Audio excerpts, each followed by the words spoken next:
বহুত দিনৰ পৰা আপোনালোকে মোক বহুত নিউজ শুনি আছে, বহুত অপপ্ৰচাৰ চলি আছে। যি নিউজ বাজি আছে তাৰ 10%ও সঁচা নহয়। আৰু মই ইমান দিনে একো মাত মাতিব পৰা নাই, কাৰণ ইমান হেৰেছমেণ্ট, ইমান মেণ্টেল হেৰেছমেণ্ট, যোনটো কেতিয়াও মই ভাবাই নাছিলোঁ হ'ব বুলি, সেইখিনি মই পাৰ কৰিব লগা হৈছে। মেণ্টেলি প্ৰস্তুত নাছিলোঁ কোনো ধৰণৰ কথা ক'বলৈ বা কিবা ষ্টেটমেণ্ট দিবলৈ। সেইটো কাৰণে 7 দিন মই যেনে যেনে কটালোঁ, কিন্তু এতিয়া জোখতকৈ বহুত বেছি অপপ্ৰচাৰ চলিছে। বহুত ধৰণে মোক সাঙুৰ খুৱাইছে বিভিন্ন ক্ষেত্ৰত।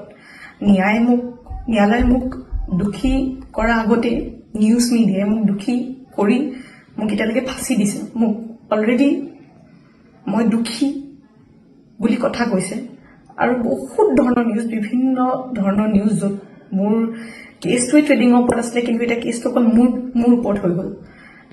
আজি ফাইনেলি বহুত দিনৰ পিছত সাহস কৰি মই চাৰেণ্ডাৰ কৰিব ওলাইছোঁ। মই ফুল কোঅপাৰেট কৰিম পুলিচৰ লগত।